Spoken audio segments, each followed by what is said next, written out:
Good night, folks, and welcome back to the Fowler Show. In this segment, let me give you the backstory here. A couple nights ago, I got a chance to see a documentary that came out a couple years ago. Well, actually, it came out in 2012. It's called A Place at the Table. And it's a documentary that sort of chronicles the personal stories of, single mothers, small town police officers, and farmers whom putting food on the table is a daily challenge. And it was used to highlight the plight of 49 million Americans. 49 million Americans who live in what the USDA, the Department of Agriculture, calls food insecurity, which in English means hunger. And I got to tell you, that documentary, and you guys know how I get, but it really just stirred my spirit. It really just bothered my spirit in the worst way possible. To think that in the richest country on earth, we have 50 million people. Now, our country's 300 million people, roughly, give or take a couple? More than 10%, more than that. Almost 20% of our citizens live in food insecurity. It blew my mind. And to think that this can all be prevented is why it hurts so bad for me. Because listen, folks can say what they want to say about LBJ and the Great Society and the war on poverty, but in the 70s and in the late 60s and early 70s, we almost ended poverty in America. We got so close. We were on the precipice of ending poverty in America. We had the lowest food insecurity rate. But that was short-lived because we had our good friend Ronald Reagan, who shifted we made basically a shift in spending. He made two decisions that altered basically America, altered the trajectory, and skyrocketed our hunger numbers. The first thing that he did was he cut taxes for millionaires and billionaires. The second thing he did was he took funding that went to programs that helped people eat, helped children eat. He took that funding and he put that funding in building missiles. And this is where it causes a pause for me, because we have these conversations in this country about obesity, and we have these conversations about hunger, and people don't understand that obesity and hunger are next door to each other. They're next door neighbors. And here's why. And I'm telling you, if you haven't seen this documentary, you've got to watch it. It will blow your mind. But because we have these things, and I've talked about on the show before, these ideas of food deserts, or areas where you can't get fruits, you can't get vegetables. We have some right here in the District of Columbia. Food deserts. You're not close to a supermarket, right? So you're forced to eat food that is cheap but unhealthy. It has additives, sugars, high starch corn fructose, whatever that crap's called, right? That just causes you to obesity, but you're still going hungry because you're not getting the right kinds of food. So you're still practically living in good food starvation. Or, right, in a situation where people are just hungry, children hungry. And we continue to complain in this country about welfare for the poor and why we can't give these handouts out. But on the flip side of this coin, America, we give up corporate welfare like it's going out of style. We bailed out Wall Street. We bailed out the auto manufacturing industry. We constantly bail out billionaire and zillionaire farmers by giving them more subsidy to produce goods that are harmful for our body. But there are parts of this world and parts of this country, America, where fresh fruits and vegetables aren't available. And so think about this for just a second.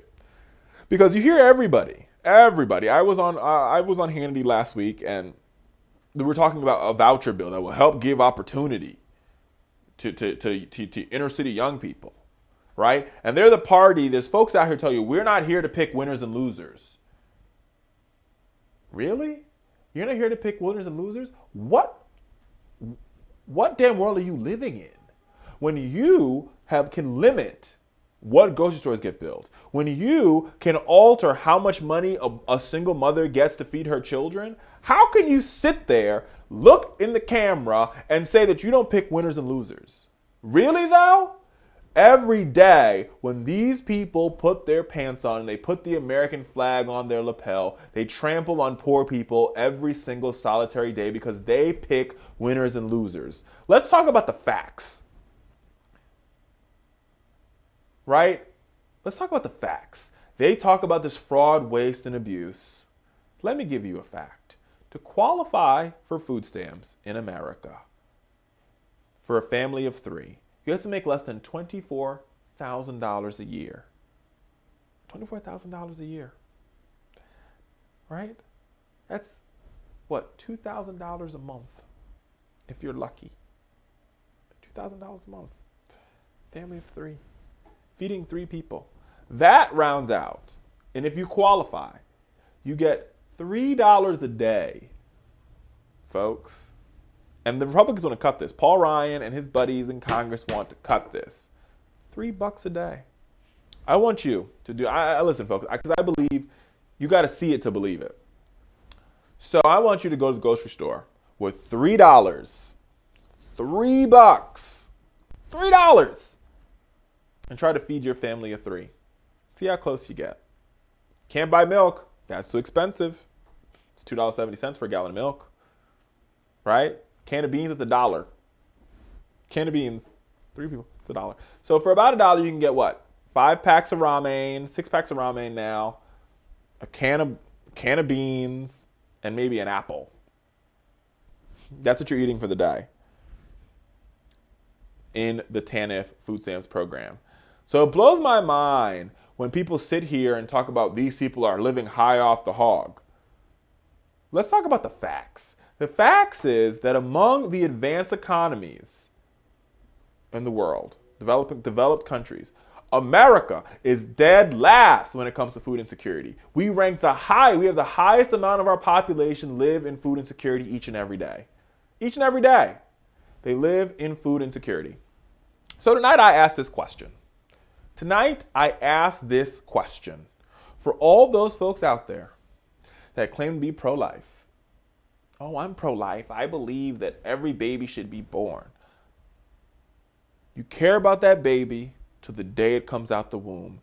And then after it comes out the womb, you could give 2 shits what happens to that baby. Because if you cared about what happened to that baby, you would not sit on the congressional floor. You would not sit on the Senate floor. You would not sit in your state house, your school board, your city council, your mayor's office and cut food stamps and cut programs that help kids eat. It's just that simple. They stand out front of the Planned Parenthood clinics and they have their signs with their half-dead babies, but yet still, America, as soon as that baby comes into this country, as soon as that baby comes out the womb, they can give 2 shits about what happens to that baby. 2 shits, America.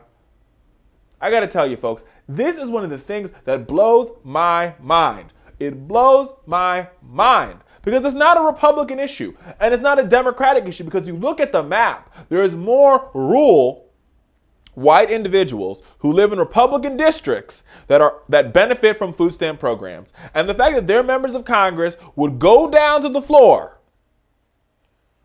and vote against a bill to put food in the mouth of people in their district blows my mind, especially because there are no opportunities there. There are no jobs there because they won't vote in the jobs bill.